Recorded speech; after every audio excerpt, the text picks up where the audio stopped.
आरोप काय केले ते मला माहीत नाही, पण तुम्हाला सगळ्यांना माहीत आहे की तो केदार सानप माझ्यासोबत किती वर्षापासून होता. मागच्या म्हणजे 1995 पासून तर 2011 पर्यंत तो माझ्यासोबत होता. त्याच्या नावानं मी एक प्रॉपर्टी घेतली होती. ती प्रॉपर्टी पण त्यांनी परस्पर विकून टाकली होती काय, आणि ती माझी करोडोची प्रॉपर्टी होती आणि त्यांनी काही लाखामध्ये ती प्रॉपर्टी माझी विकून टाकली होती. आणि त्याच्यानंतर त्यांनी ते पैसे पण आपल्या खाऊन घेतले, परत देण्याचं काही हेच ठेवलं नाही.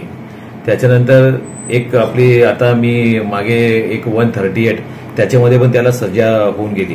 त्यानं एक फ्रॉडचे माझ्याकडून हात उसनवार पैसे घेऊन गेलं होतं आणि नंतर त्यांनी आपले ती केस पण आपण कोर्टामध्ये टाकली. चेक दिलं होतं त्यांनी, ते कोर्टात चेक हे टाकलं, चेक बाउन्सची केस झाली, त्यालाही त्याच्यामध्ये शिक्षा झाली. त्याच्यानंतर काय झालं की तो आपला जे आरोप करतोय माझ्यावर ते बिनबुडाचे आरोप आहे, त्याच्यामध्ये काही तथ्य नाही आहे. आणि याच्या मागे माहिती आहे तुम्हाला की तो केदार सानपची अवकात काय काय नाही काय, तो माझ्याबद्दल काय हे करू शकतो, पण त्याच्या मागे तुम्हाला माहीत असेल की कोणातरी मोठ्या याचं हात असेल असं मला वाटतं. कारण काय की जेव्हापासून तो त्याला तुम्हाला सगळ्यांना माहिती आहे की जेव्हा तो माझ्यासोबत होता तेव्हापासून त्याचं म्हणजे त्याचे कपडे घ्यायची अवकात नव्हती, त्याची अंडरपॅन्ट बनियान घ्यायची अवकात नव्हती.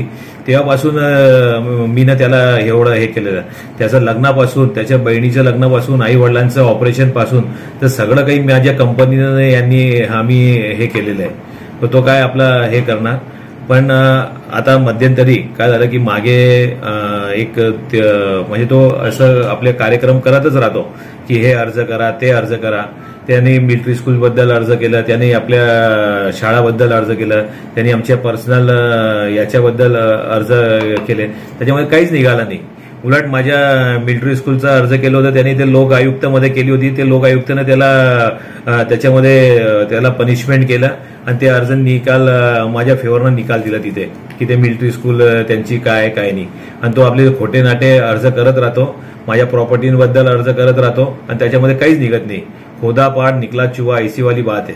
आता मध्यंतरी काय झालं की ते मागे पण माझ्या शाळेवर मी मेंटेनन्सचं काम करत होतो मिलिटरी स्कूलवर, तर त्या मेंटेनन्सच्या कामावर मी त्यांनी काय केलं की ते आम्ही बोर्ड काढले आणि ते बोर्ड रिपेअरिंग वगैरे, कारण की समर वेकेशनमध्ये आम्ही काय करतो की आपले जेवढं मेंटेनन्सचं काम असतं तेवढं आम्ही मेंटेनन्सचे कामं करत राहतो. त्या हिशोबानं आम्ही काम जेव्हा जेव्हा करायला सुरुवात केली त्याला कोणी आपल्या तो तिकडनं जात राहतो नेहमी. तर ते जाताना काय आहे की त्याला असं वाटलं की ते मिलिटरी स्कूलचे बोर्ड कावर काढले, तिथे उभं राहून त्यांनी आपलं हे केलं.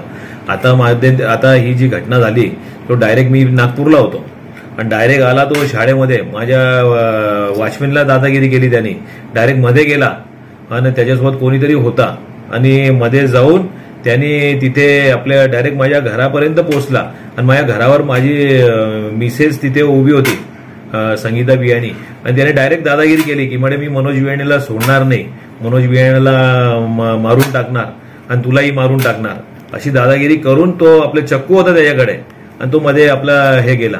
आणि तिथे जे माझे लोक होते ते जेव्हा मिसेसने आरडाओरडी केली तो एकदम पडून गेला.